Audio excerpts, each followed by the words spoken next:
Walking Dead. What if? Hello everyone, and welcome to part 5 of the Maggie What If.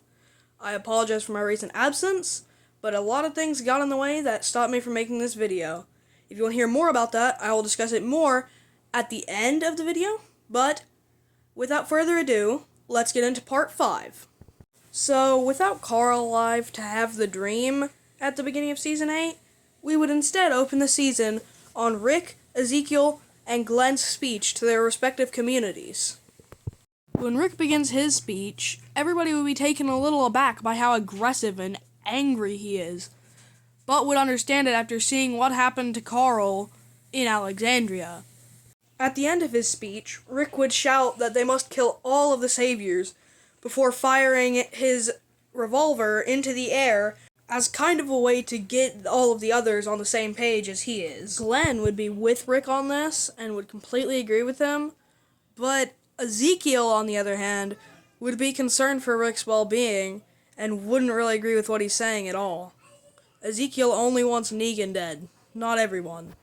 Afterwards, Rick would go and scavenge for gas, sadly without Carl.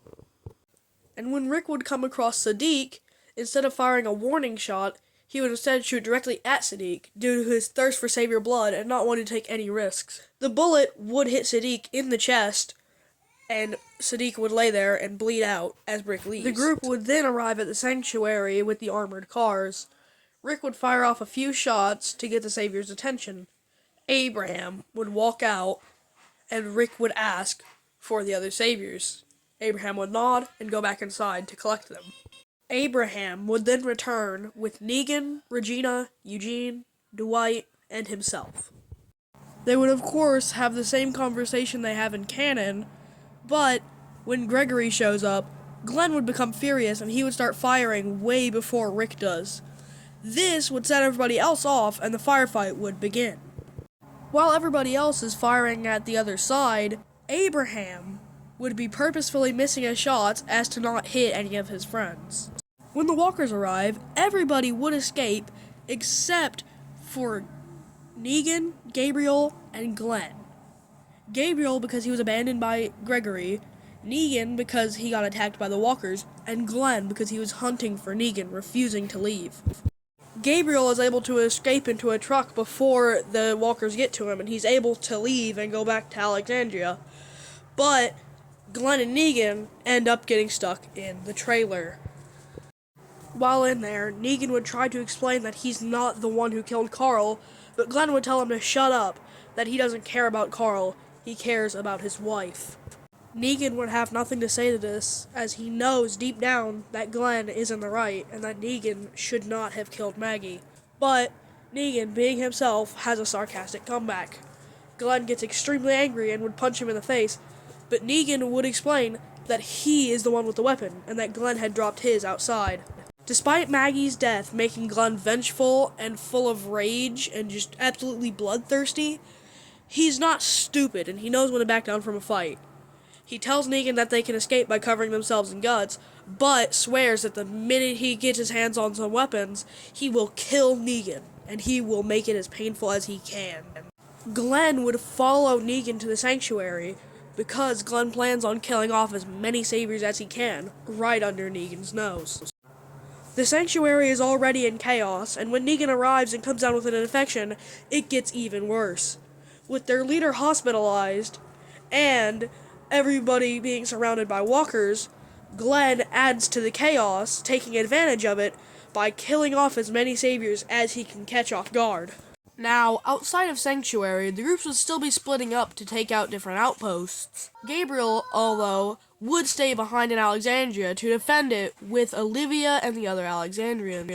Jesus, Tara, and Morgan's missions would go relatively the same, except they would only take a couple saviors hostage to avoid there being a big issue, and Tara would shoot the guy in the closet on sight because they already have enough hostages, so there's no reason to keep him alive. Jesus and Morgan would never end up fighting because they agree on the topic of only taking a few saviors, so everything generally just goes a lot easier and more peacefully. When Gregory arrives at Hilltop begging to be let in, he would be greeted by Enid, who would tell him that he has to wait for Glenn to get back because Gregory is no longer the leader of Hilltop.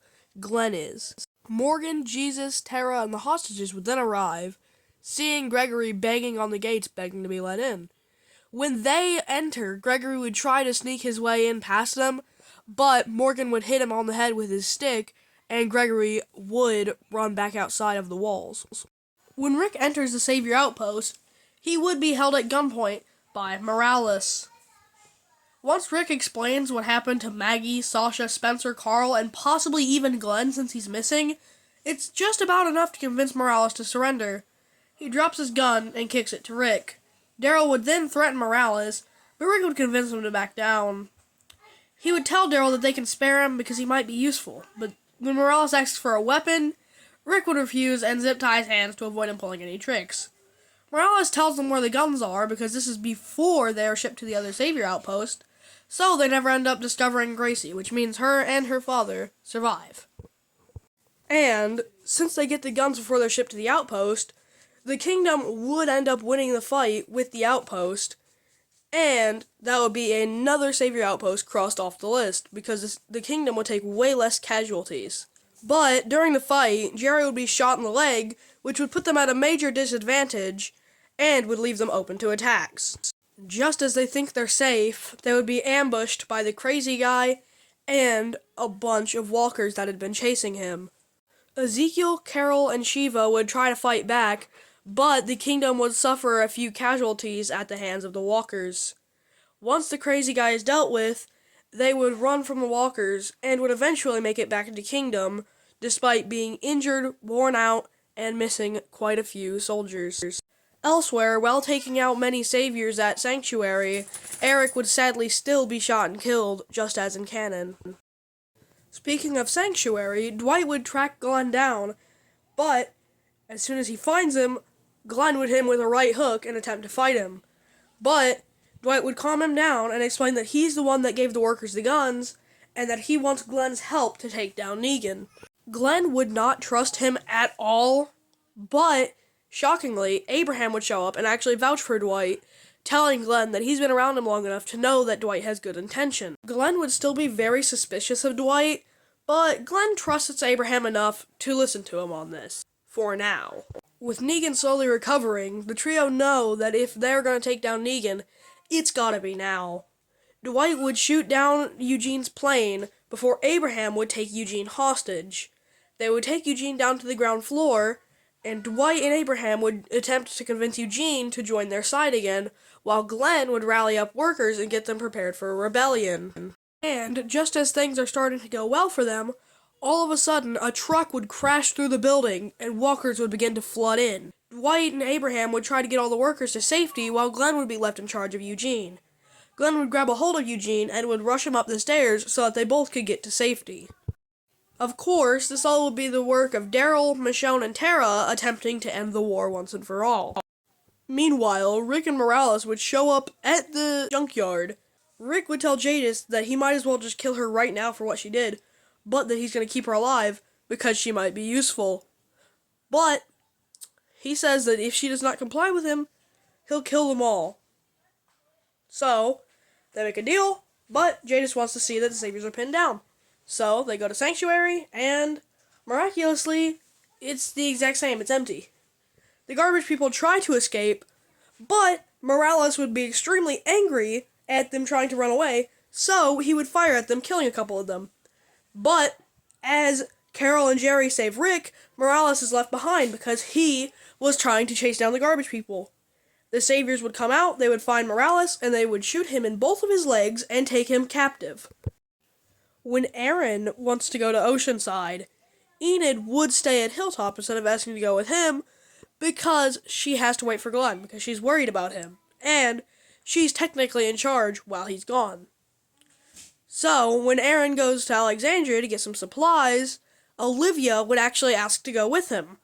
He would of course agree, and they would head off. But when Aaron is attacked by the Oceanside people, Olivia would calm Cindy's grandmother down and make a deal. If they will hear them out and let Aaron go, she will give them part of Alexandria's fruits, vegetables, blankets, books, whatever they request, in reason. So, the Oceanside people stand down, and they are able to discuss joining the war. Meanwhile, the kingdom would be under attack by Gavin and his people, and Alexandria would be visited by a very sick and very vengeful Negan.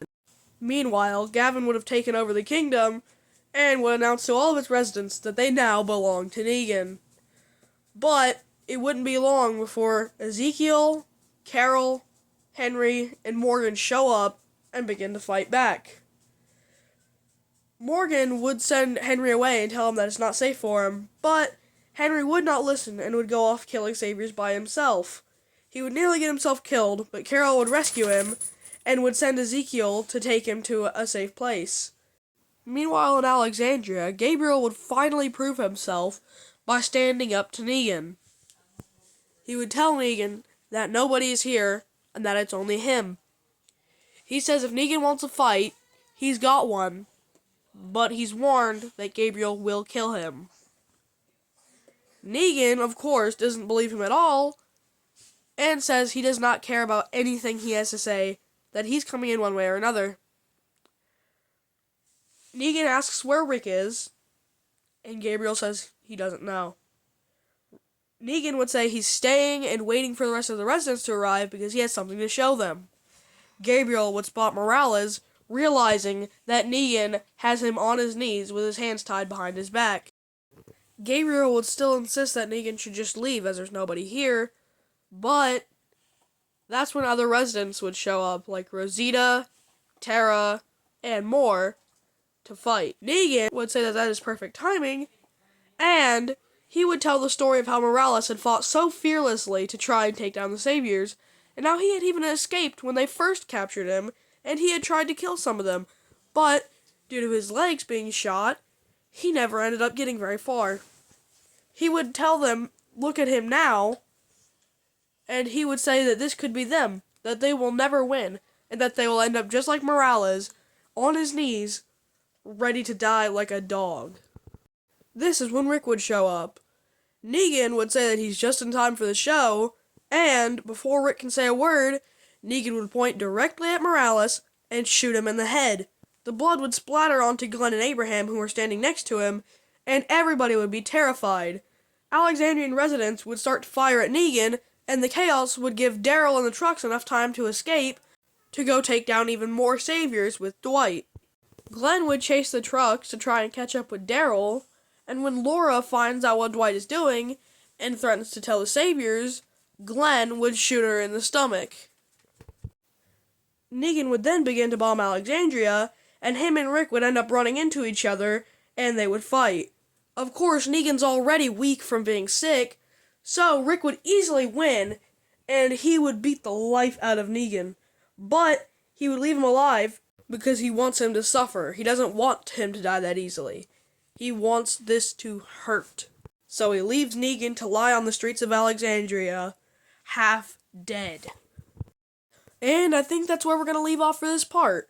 I wanted to cover all of Season 8 in this part, but the video is already the longest part so far, and I'm only midway through Season 8. So, the next part will cover the end of Season 8 and the beginning of Season 9. I am very, very, very, very sorry for how long this video took, and I just want to say that the main reason it took so long is honestly procrastination, and I am very, very sorry to admit that. But there have, of course, been other things going on in my life. I've been volunteering at my local library. I have been just hanging out with friends and family, and I've been touching grass lately, basically. And I'm very sorry this video didn't come out sooner. I know I should prioritize my channel, but it's just been difficult lately. But I'm going to try my hardest to post twice a month now, every other week, and videos should be coming out on Sunday. So, if you enjoyed this, make sure to tell me what you thought of it in the comments. Tell me what I can improve, what you liked, what you disliked, anything like that. If you want to know when the next part is coming out, make sure to turn on notifications for my channel so you'll never miss it when it comes out. Anyway, I've been Zeke from Zeke's World. This was part 5 of the Maggie What If, and I will see you in a couple of weeks. Goodbye, everybody.